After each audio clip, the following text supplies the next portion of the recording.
Chapter 17, Recording Number 2, Iscarioth/Immanuel Sananda, Friday, August 11th, 1989, 9:45 a.m., Year 2, Day 360. Judas present, Dharma, that we might continue. Blessings upon these words, that I can tell of the story in accuracy. So be it. 3 days later. On the evening of the third day following crucifixion of Immanuel, the disciples were gathered in a room, in the city in which they had taken their last meal with Immanuel. It was the time of the ancient holiday of Easter, and they had gathered to speak of the things which had been happening. Behold, the door opened, and a stranger entered, someone they had never seen before. The person had a cloth across his face. They were immediately afraid it might be one of the Jews come to betray them. The stranger gently spoke and said, "Peace be with you." And he took the cloth from across his face, and they could see that it was Immanuel. Doubting Thomas. He then showed them his hands and his loins and feet, and they could see his wounds. There was great confusion, but great exuberance at his presence. However, there was also great doubt as to such a reality. And Thomas believed the form to be an apparition, and said to Immanuel, "If I could touch your wounds, then I would know that you are not an illusion." Immanuel said to him, "Stretch forth your hand unto me, and put it on my wounds, so that you of little faith can believe."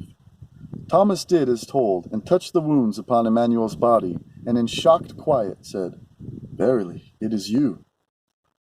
Immanuel then turned from his disciples, and as he departed he told them, "Keep this a secret, my return, so that it will not become known that I am alive."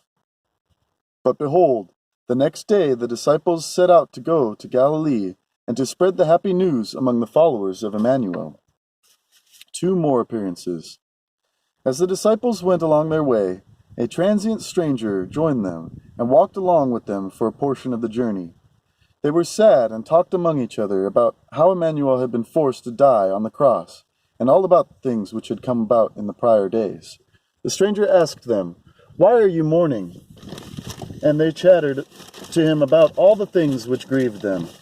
The stranger said, "You of such little faith, Immanuel had told you that he would rise from half death after 3 days and nights, and just as he said, so it has happened." As he spoke, Immanuel took the dust cloth from affront his face, and they recognized him. Immanuel spoke not another word. He turned and went away, and was not seen again for a long period of time. Then it happened that one day some of the disciples were fishing in the Sea of Tiberia, long after Immanuel had disappeared, and they caught nothing the entire night. They were most angry and weary as dawn broke in the new day. When they came to the shore, there stood a stranger with his face covered, who spoke, saying, "Do you not have something to eat? For I am hungry." They answered and said, "No, for we have caught not even one fish in our nets." The stranger spoke, saying, "Throw the net out to the right side of the boat, and you will catch a great number." They were astonished because of his speech, but did decide to follow his request, and cast the net to the right side of the boat. And behold, they could not pull in the net, because of the great multitude of fish therein. Then they came ashore and prepared a meal, for they too were hungry. Behold, the stranger uncovered his face, and it was Immanuel. While they were eating and sharing great joy, he said to them, "Go to Galilee, to a certain mountain. There I will join you, for our time together has ended, and each one may go his own way." The disciples went to the mountain, unto which Immanuel had instructed them to go, and there they met him. The last lesson. When they had all gathered, he talked with them and said, "Behold, I shall talk to you this one last time. Then I will leave and never return to this place. My path leads me to India, where many of this human race live also, because they left this land in order to dwell there. My mission leads me unto them, and to the human race which was born there. My path to that place will be long, for I must bring my new teachings yet unto many countries, likewise to the shores of the great black waters to the north of this place. Before I shall depart, however, I shall give you a last lesson. If man lives according to the laws of the creation, he lives rightly in truth, but this is the final goal. Everything human has to die in man, but everything creative has to rise and embrace the creation. Consider the universe as the place where the creation abides in the infinite. Everything that man owns has its origin in the creation. Therefore, it belongs to the creation. Man shall change his entire spiritual life and perfect it, so that it may become one with the creation. And if man does a thing, he must do it with the awareness of the presence of the creation. But man shall never force truth onto another, for it would be worthless. First, man shall watch his own progress in spirit, so that he creates in himself creative harmony. To use force is not of the creation. No greater darkness rules in man than does ignorance and lack of wisdom. The victory of man consists at its height in destroying and removing each power opposing the creative, in order that the creative might prevail. Man must develop in himself the power to judge over good and evil, and the correct perception in all things, so that he may be wise, fair, and just while following the laws of the creation. Perception is necessary as to that which is real and that which is unreal, what is valuable and that which has no value, also that which is of the creation and that which is not. Man must become a universal unit of oneness, so that he becomes one with the creation. However great suffering of man, the power of the creation in man is immeasurably greater to conquer all that is evil. If man lives only in his consciousness as man, he will remain inaccessibly distant from his spirit and from the creation, and therefore from the laws thereof. The greater man's dedication to the laws of the creation, the deeper will be the peace he harbors within himself. Man's happiness consists in that he seek to find truth, so that he may gather thereof knowledge and wisdom, and think and act in accord with the creation. Because only through the conditions of human life can man develop his creative powers in spirit and utilize them. Man must try daily to unfold his powers and capabilities, for only thereby will he obtain experience in their usage. As long as man is not one with the creation, he will never have the ability to laugh about death of the physical body or of the transition which appears to be death. For fear of the unknown is in man, that which only perfection is able to perceive, and that of which the spirit is all-knowing. Instead of being guided by instincts and impulses, man must live in total realization of wisdom, and also according to the law. Man shall not lose his way in the forest of limitations, but shall expand his spirit and see and find knowledge and wisdom, so that he may come closer to his life's purpose and goal, and recognize the creative principle in all things. 1,000 lights will help man on his path, if he but watches for them and follows them. Man can and will attain all knowledge and wisdom if he seriously and persistently strives for perfection. The laws serve all those who are willing to see truth and wisdom in unlimited measure, inasmuch as they master themselves in all possible facets and develop their spiritual powers ever higher and higher, and perfect themselves thereby. Man should not consider his physical misery, but the reality of spirit and the being which is of the creation. There is a steady unrest in man, because he has an inner knowledge that his fate and destination are to be one within the creation. Man may be great, wise, and good, but that is not sufficient. He must become ever wiser, greater, and better. There may not be any limits to love, peace, and joy, for the present has to be unceasingly exceeded. Man's final goal. Verily, I say to you, love that is unlimited, constant, and infallible is without conditions and pure. In its fire all that is unclean and evil will burn. For such a love is the love of the creation and of its laws, also too which man has been predestined since the beginning of time. Since this is the final goal of man, he must take care that this must and shall be so, for this is his destiny. As yet man does not understand the wisdom of this teaching, because it is adulterated everywhere on earth. In his ignorance, man falsified it in all various arts and forms so that it becomes diffused and incomprehensible. However, in 2,000 years, it will be brought forth and taught anew, unfalsified, when man has become reasonable and knowledgeable. A new age and generation will come forth, which foretells great changes. In the stars can be read that the people of the new era will be great revolutionaries in truth, and from the stars shall come the truth thereof. Therefore, a few special people, chosen ones, will teach anew my unfalsified pronouncements. They shall have great courage, for they will be persecuted by those of the false doctrines claiming to pronounce my truth. They shall be denounced and accused falsely of all manner of crimes in order to stop the bringing forth of truth. You must go and prepare the way for my teachings and make all people its disciples, but beware of false teaching, which, because of your own ignorance, you would allow to ascend. Some of you are most inclined to project my teachings in error. I sternly caution you and warn you to be careful in bearing forth only the truth. Teach unto the people everything which I commanded you, lest you falsify my teachings. To Syria in the thundering light. It happened that when he spoke to them in this manner, it thundered in the heavens, and a great light came down from the sky. Not far from where they were seated, the light alighted on the ground. There was a most beautiful metallic glitter, as it reflected in the light of the sun, for the sky was clear, and no clouds were present save one above the light. Immanuel ceased his speaking, arose, and went to the metallic light and stepped therein. It came about that around us rose a fog all about it, thundered again, as a singing began. And the light lifted into the sky once more, and the cloud of fog dissolved. The disciples quietly returned to Jerusalem and described what had happened. Now it happened that Immanuel was set forth on the land through the great light in Syria, and he lived in Damascus for about 2 years.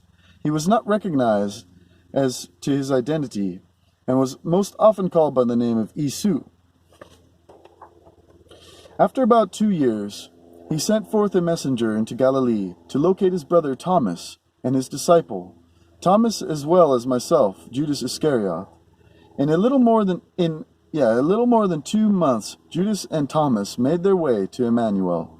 They bore bad news. Thomas related, "Your disciples have falsified your teachings.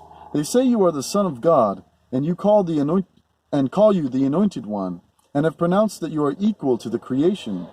The high priests and the elders persecute your followers, and stone them whenever they can find and catch them. It is said of Thomas, your disciple, that he fled and left for the land of India with a caravan." Saul.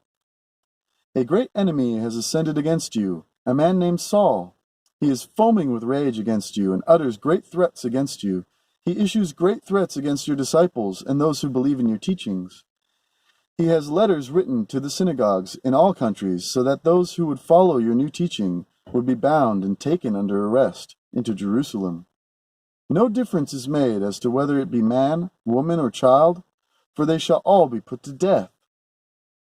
Immanuel spoke, "Do not be afraid. The time will soon come when Saul will be taught contrary to his evil thoughts, for he is already on his way here to Damascus.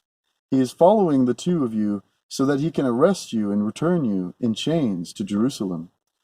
But I shall step in front of him before he reaches Damascus, and since he believes me to be dead, he will assume my appearance to be that of a ghost." Immanuel then set out to see a friend who helped him with mysterious things, such as powders, salves, liquids, and other secret items. When he had gathered all his supplies, he left the city along the road to Galilee, from whence would come Saul. For 2 days Immanuel waited at a place some days' journey from Damascus, in the cliffs. While he waited, he prepared a mixture of the various items he had brought along with him. During the night of the 2nd day, he saw a group approaching from the direction of Galilee. Among them was Saul, the persecutor of the disciples and Immanuel's followers. When the group came close, Immanuel stood forth on a large rock outcropping, struck a fire to the concocted mass, and cast it before the group approaching, directly in the path in front of Saul.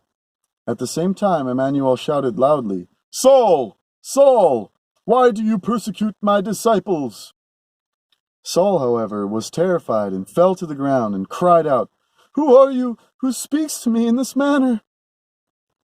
Immanuel answered and said, I am Immanuel, whom you persecuted in your hatred, as you do my disciples.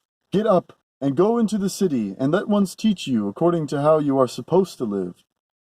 Saul was very much afraid and said, "But you are he whom they crucified. So you are dead and speaking to me now as a ghost."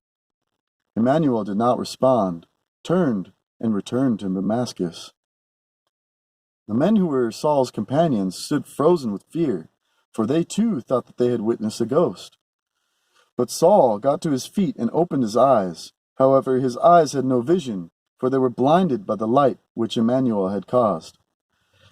His companions led him by the hand into Damascus. Saul did not have vision for 3 days, and he did not eat or drink during that time. A disciple of Immanuel came to Saul and taught him the new teaching, so that he slowly began to understand it. But Saul's spirit was confused because of the happening near the rock, so he misunderstood much and talked in a most confused manner. In this same state of befuddlement, he claimed reformation and set about preaching confused things unto the people. Toward India. Immanuel stayed about another month in Damascus, and then he had spread the word that he would leave the country and would travel into the land of India.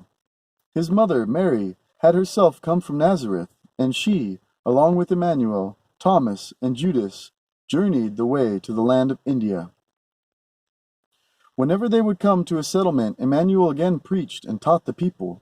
The power within him was even greater and stronger than before. Let us take a respite, for I wish to next translate the teachings of the creation, and it would be suitable to have it as a separate unit. Chapter 18, recording number 3, Iscarioth/Immanuel Sananda. Friday, August 11th, 1989, 2:30 p.m., Year 2, Day 360. I request that this following be the final segment as translated from the scrolls of this documenting. It is thought that these scrolls were burned and destroyed, but they are long since placed into safety. This last segment speaks of the creation, and I feel it most suitable if this be presented to you by the Master Teacher, for he has already given the small group a wondrous lesson. Dharma. Please have the portions from Wednesday, July 26th, 1989, 3 p.m., Year 2, Day 344, reprinted here in full. Recording number 2, Isu Jesus Sananda. Wednesday, July 26, 1989, 3 p.m., Year 2, Day 344. Dharma, I give you all these labels that you can find comfort. I am the energy which is each and all of them, only called differently by various ones. But there are such gross errors in the traditional myths that it is quite mind-bewildering, and you had to be most carefully groomed. I have called you forth at this immediate time to put some things to paper that they might be sent to my most beloved Wally G. prior to mail time this date. Wally, I bring thee peace, son, for you are facing such unpleasant and frightening physical bombardment. Hold to me, friend, for I shall carry you as far as is necessary that your work upon this orb be brought to fruition. Ye have come to this planet at this time for this purpose, and we take it not lightly. So be it, and blessings upon thee, dear one.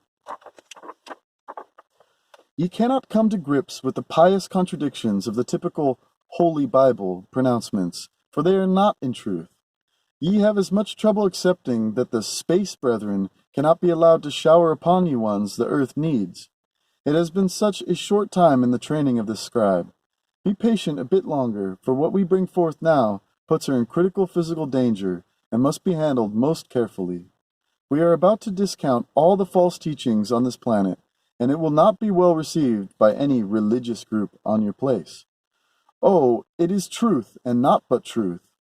That is why it is so precarious in nature. I am the one for whom ye ones of this mission have waited, and it is now time for contact in this manner, very, very shortly in undeniable manner, at which point we can also place physical protection about ye ones. Please require all dark energies to depart, that ye might read of these words with me, friend. Do not give in to the impact of the illness you are perceiving, for you are critical to the work. This will, Oberly, suffice also suffice for a segment of the ongoing portions. The creation. I, Immanuel, and all those other labels, wish to speak of the creation. For behold, the creation is above man, above God, and above everything. I am but thy brother, dear friends. It would seem complete to the comprehension of man, but that is not so. Since the creation is spirit and lives, it too has to perfect itself until infinity. But, since it is at one with itself, it can perfect itself only through the creation and the generation of new spirit. However, the newly generated spirit is part of the creation itself, still ignorant, however, to the smallest degree. So then, when a new spirit has been created, which is still ignorant to the smallest degree, it lives in the body of a man and begins to learn. Please ponder, it lives in the body of man and begins to learn. Please ponder these things after ye have read my entire explanation a time or two. The ignorant spirit appears to man as quite simple-minded, and he says that this person is confused, but he is not, for he is only ignorant and void of knowledge and wisdom. So this new spirit lives in man to gather knowledge. When this spirit goes into the beyond, it is no longer as ignorant as in the beginning. It comes back into the world and lives as man, but no longer as ignorant as at its beginning. And again he teaches himself and gathers further knowledge and new wisdom, so he escapes from ignorance to an ever-increasing degree. The time comes after many renewed lives and experiences that man says to his spirit that he is normal and no longer confused. Now the real growth can begin, for this is not the end of spirit and fulfillment, for, having become now knowing, he must seek out the greatest wisdom.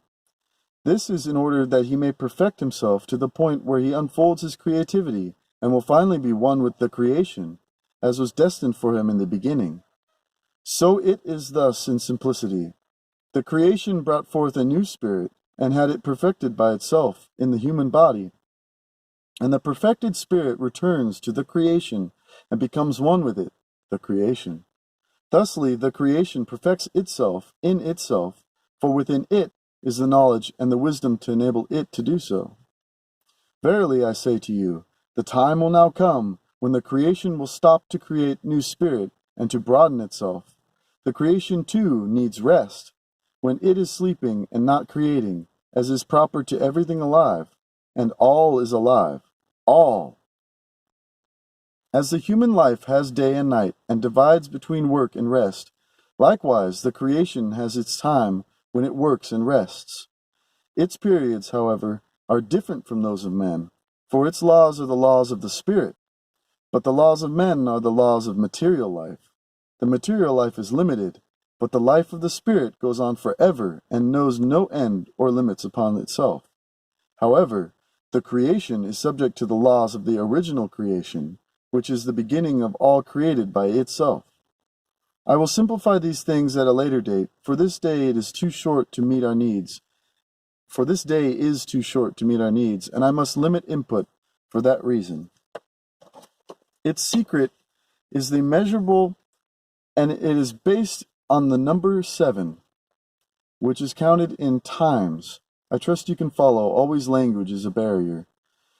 This is, however, a part of the secret of the laws which man's mind can solve only in perfection. But be it said that the laws of life are not hidden to a wise man, and that he recognizes them and follows them. So, when the wise man has the understanding that the secret in the original creation is in the number 7, and is counted as such, he will obtain knowledge and keep it. The creation also has a time for work or rest, which also is counted in the number 7. For 7 major long periods, the creation rested in the lap of slumber, when nothing existed, not even the universe. Only the creation was in itself in slumber, and did not bring forth a creature or anything. But it awakened from its slumber through the 7 periods of the 7 major periods, and it began to create creatures and everything. But when it had rested for 7 periods and 7 major periods, it now creates creatures and everything for 7 periods and 7 major periods, until it requires rest again and lies down again in deep slumber for the 7 major periods. Do not even waste of thy time dallying about with segments represented by these 7 periods. They are not understandable in detail.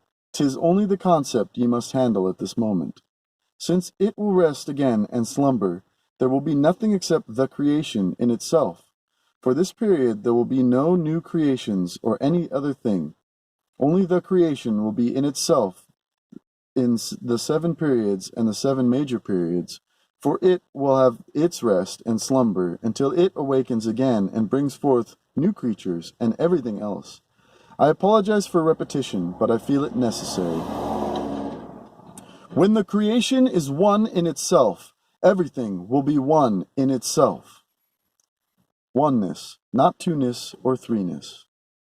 As man and all plants and all animals are one in themselves, it is the law of the creation so that this be so. If man believes everything is, say, two, that is not so, for everything is one. What man believes to be two is only one, so that he may make everything that is two one. Since the spirit in man is part of the creation, he is one with the creation. Consequently, he is not two.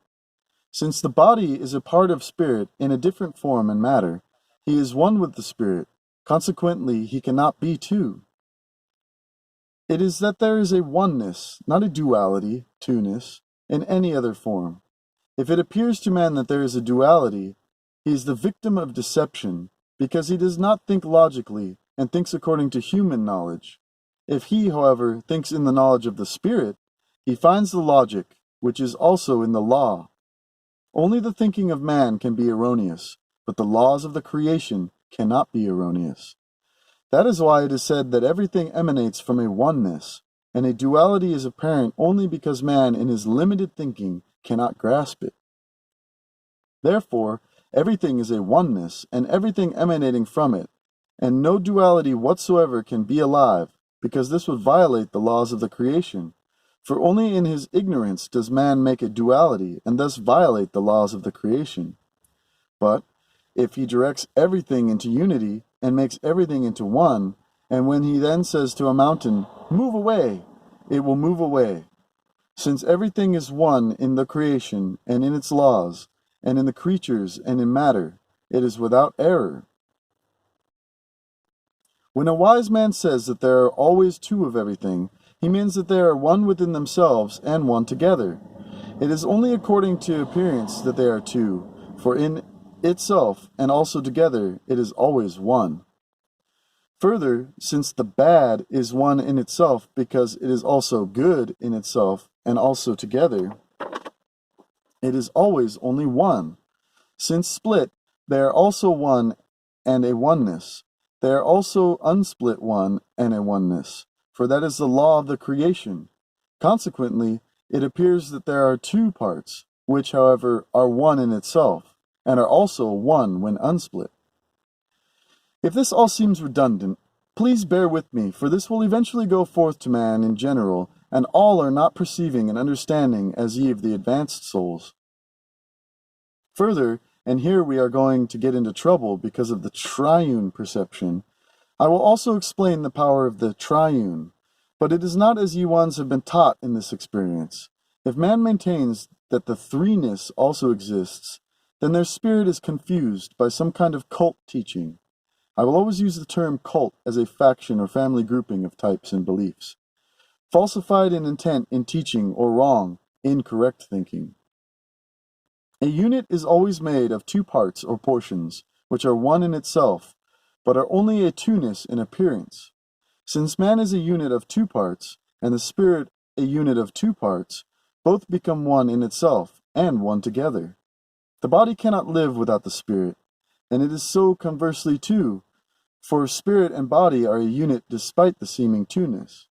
The spirit lives according to the same law, for in itself it is in two parts, and one in each part, thus one in itself. It always returns to the unit of one. Two parts of the spirit are wisdom and strength. Without the wisdom of the spirit, its power cannot be utilized, and likewise, There can be no emerging of wisdom without the spiritual power. Therefore, there are always two things needed which are one in itself. There is a unit in the oneness, but not a two-ness. The law says that man is a oneness within himself, which consists of two parts that are equal, which in themselves are also a oneness, and also, when not separated, are a oneness. The two equal parts in man, which each in itself constitutes a unit, are body and spirit. Therefore, when man is being taught by the scribes that man lives in a threeness, this teaching is erroneous and falsified, for it is not taught according to the laws of the creation. Cults.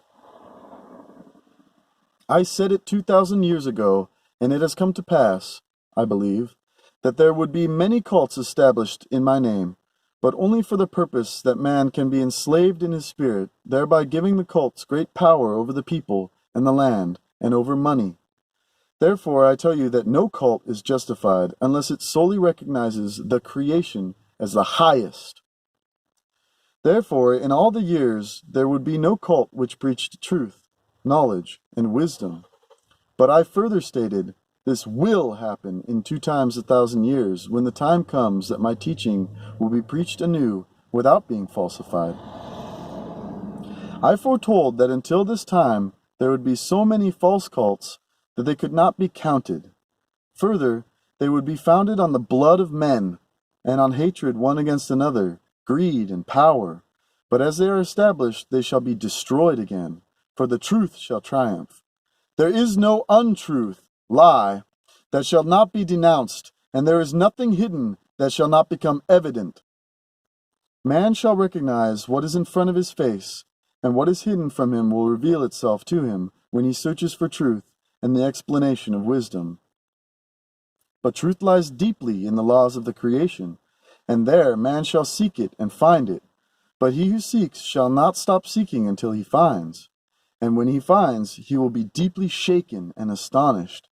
But then he will rule over the universe. For that man shall recognize that the kingdom is within himself and outside of himself. Nature equals harmony. Man equals disharmony. Man shall look up to the stars, for there rules majestic peace and sublimity. In unchangeable timeless order, there takes place the infinite change through days and months and years, running into centuries, millennia, and millions of years. Man may look down to earth also, for there too is creative activity and timeless becoming, being and passing toward constantly new creating. Where nature is left to its own devices, there rules greatness, dignity, and beauty, all in beautiful harmony.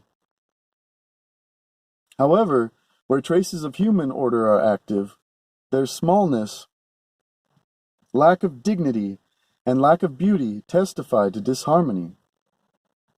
But man who, with swollen chest, calls himself the crown of creation, does not recognize the creation, and makes people equal to it. But this man who tamed the fire and thinks to rule the earth will not get so very far. He will learn to contain the water and to run about in the air. But during that process, he will forget to recognize the creation above him and its laws. And thus, he will forget to seek the truth and the wisdom. He will also forget to live peacefully as man among men.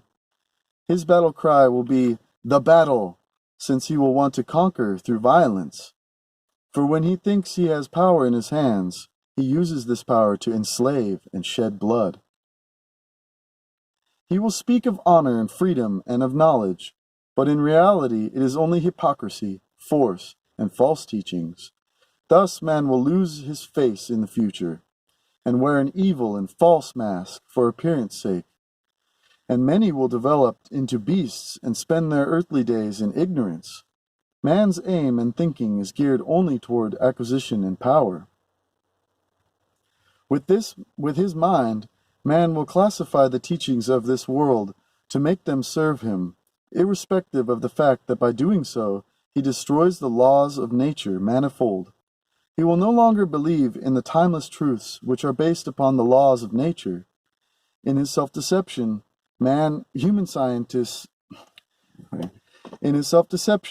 human sciences will mean more to him than all the values of the laws of nature and of the creation. In his confusion, man will believe in this miserable concept of life, which is produced by the false teachings of the cults and determined by human laws and changes in the structures of power in the various countries. Because man does not gain in knowledge of himself from the creative point of view, he will want to force his life with external means. He will delude his fellow man and the whole world with false means. Where there is some thrust left, he will change it into distrust and untruths. He will get further and further away from the true life. These things I give verbatim 2,000 years ago. These things I gave verbatim 2,000 years ago. Has it come to pass? Man will also lose the basis of the oldest wisdom, which says that for life man is the measure of all things, but for after all he is a part of the creation, one with the creation. But the time will come for man that he has to turn about and get back to the timeless values of life. In the beginning, only a few persons will know that man does not only live on earth, but that his spirit reaches into another world which cannot be comprehended with the ordinary senses. There is some hope. The other world is the true home of the spirit, and therefore it should be tried without ceasing to attain a broadening, deepening wisdom, so that the spirit may be perfected and lifted up into the true home, and so that it may become one with the creation. Thus, when man is honest and searches, he shall not know a preconceived opinion, and consequently have no judgment in advance. But the wise man is knowing and aware of the law, of the timeless river, of the timeless change, and he therefore endeavors to adjust to the great course of happenings. For he recognizes the laws of the creation, and that the circles of existence have to be closed through the destinations of the laws. Wherever life reveals itself, it is based upon the law of invisible secret, which effects the timeless change. One who disregards timeless and imperishable laws and truths, and does not recognize them, will have to suffer evil consequences. Lies and hatred will blind such a man, and even entire peoples, and they shall rush into the abyss of their own destruction. A destructive mania will come over them, and among them the heroes will be those who are the greatest destroyers. Division will permeate the entire life of men, and when there is a split, there is no longer a whole or perfection. As long as there is incompleteness in life, the consequences will have to be carried by men, which are sickness, misery, injustice, need and fighting, strife and slavery, false cults and exploitation to the blood, and death. Thus, man shall be aware and wake up. Only that which is timeless and imperishable is of substance, truth and wisdom, for thus say the laws of the creation. Not too bad for 2,000 years. So be it, and I place mine seal upon this word, that there be no mistake from whence it came. In love and peace I stand by. I await thy petition for understanding. For if ye ask and go within, ye shall receive of clarity. I am that I am. Adonai. Chapter 19, recording number 1, Iscarioth, Immanuel Sananda, Saturday, August 12th, 1989, 7 a.m., Year 2, Day 361. Judas in conclusion. Greetings in light! Judas present that we might continue and conclude this portion of the scrolls in transcription. This portion is ended here because of events which will be happening in a timely way, and it is time the misconceptions regarding Jesus Christ be further set to print. It has been done prior to this, but has been mostly discounted. Always, you can judge the content of truth in a thing by how much effort and what kind of effort is thrust at its discounting. Other scripts were given voice in a country most distant from yours. They were, however, documented, as in the primary pages indicated, by officers from Pleiades, and are authentic, as are the labels of the officers involved. This is allowed today, that I might be in the clearing of my birthright, on your planet at the time I walked in mortal form with you, Dharma, who walked with me as well. Many of us have been together many times in the service of truth. Perhaps this final time we can get of it in proper format and truth with understanding. God's promise of truth in the last days. These truths come forth now in the last days, that there be records and availability, for naught will be changed as far as the prophecies are concerned. However, ones must have access to truth, for it is the promise of God that man find, hear, and seek truth. This, that he may judge his path as the final earth cycle is closed. Other scribes and receivers will be putting to paper these same notations, that each be kept in security. Honor those brave ones, such as Edward Billy Meyer of Switzerland, who dared speak out that the path be opened. He has been sorely persecuted, ridiculed, and harassed, and ye ones are now coming forth to carry the banner that he find peace. You see, precious ones, the craft came, and persons came from the craft. Billy was taken aboard with witness, and still a world discounts. You are taken into counsel nightly, aboard craft and elsewhere, but in silence, that you not suffer those things. However, it is very near when ye shall be flooded with the presence of craft, and association with fleet personnel, and these things must be documented first. So it is done, the portion required. The Master Immanuel Sananda is to make his appearance unto you very soon now, and the written word must be made available. Those last years in India. Those things that happened in India in those ancient days of 2,000 years ago are not the level of importance as that which we have just given unto you. People do not wish their God to have been a physical flesh and blood man who might have done of earthly things. Well, he was, and did. He publicly married and had several children. I traveled with him into our old age. I passed from your plane in about my 90th year, the Master Immanuel in well above his 100th year. After leaving the area around Judea and traveling into India, we continued to travel the width and breadth of those countries in that geographic location. He spent much time in North India with myself, his mother, Mary, and his brother, Thomas. We were caused to be in flight most of the time, for Immanuel was considered to be a revolutionary. It was in the north, near the last of the mountains of the Himalayan mountains, in the western area known today as West Pakistan, that Mary became severely ill and passed from this plane. Immanuel was in his last years of this third decade at that time. Mary was a wondrous person. Immanuel was in the last years of his third decade at that time. Mary was a wondrous person, and Thomas had reached his accountability and was a fine man. After the death of Mary, we moved on and passed into Kashmir, and we traveled along in what you now refer to as Afghanistan and West Pakistan. About a dozen Israeli tribes had migrated from Israel and settled in that location. Immanuel put his family roots in Srinagar, in Kashmir, India, and all his travels since that time were to and from that place. Immanuel was buried in Srinagar when his life-human journey ended. I too was laid to death near that place. Immanuel's firstborn son, Joseph, continued to write Immanuel's story after my passing, and left India only after Immanuel's passing. He too traveled about the lands for several years, but then returned to his father's land and settled in Jerusalem for his remaining lifespan.